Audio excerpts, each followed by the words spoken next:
এটা হচ্ছে ডেভিস ফলের কাছাকাছি। ওইদিকে যে শব্দ হচ্ছে এটা হচ্ছে ঝর্ণা, ওই বিখ্যাত ঝর্ণা। আর এটা হচ্ছে কেভ। এটা হচ্ছে একটা গুহা।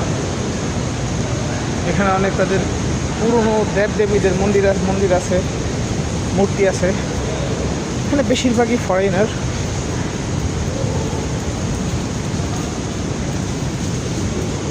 এরপর আমরা যাবো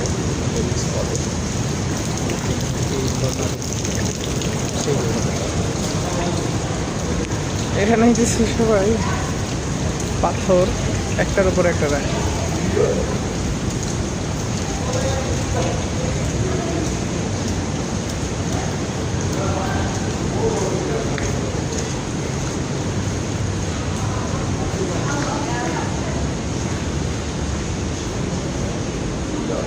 আরে ভাই, ঢোকার চেয়ে বের হওয়াটা কঠিন। অনেক নিচে আমরা নেমে পড়ছিলাম, বেশ নিচে।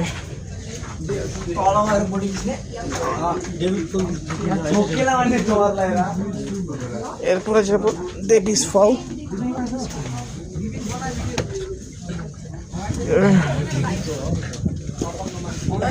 Excuse me, one side please.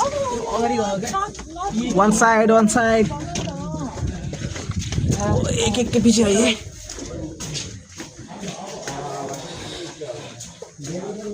আরে জীবন বেরো না। গুহা, তার পাথরের সামনে বল ক্যামেরা করে নিষেধ। এটা হচ্ছে দেবী বাংলায় যেটা বলে দেবীর ফল, দেবীর ঝর্ণা। উচ্চারণ তো হয় ডেভিস ফল।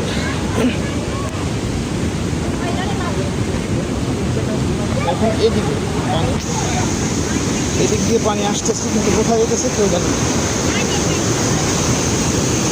এই সেই বিখ্যাত দেবীস ফল। পানি আসতেছে সবসময় ঠিক এরকম স্রোতে পানি আসে, তো পানি কোথা থেকে আসে আর কোথা থেকে যায় এটা কেউ বলতে পারবে। এই হচ্ছে দেবীস ফলের সৌন্দর্য। নাইস।